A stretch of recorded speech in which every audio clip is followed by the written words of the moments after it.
আমরা বিরোধী দল হিসাবে চুপ করে বসে থাকতে পারি না। মুখ্যমন্ত্রীকে আমরা একটা নির্দিষ্ট সময়ের মধ্যে সিবিআই দ্বারা তদন্ত করানোর জন্য এক পক্ষকার আমরা সময় বেঁধে দিয়ে আমরা চাই যে উনি ওনার স্বচ্ছতা প্রমাণ করুন, ওনার সুশাসনের রাজ্যের মানুষের কাছে যে প্রতিশ্রুতি, সেই প্রতিশ্রুতি উনি রক্ষা করুন। অন্যথায় কংগ্রেস দল সিবিআই তদন্তের দাবি নিয়ে মাঠে নামবে এবং রাজ্যের এই যে বৃহৎ অংশের মানুষ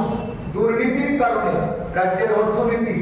রাজ্যের যে সামাজিক অবস্থা, মানুষের অর্থনৈতিক দৈন্যতা, এর থেকে পরিত্রাণ দেওয়ার জন্য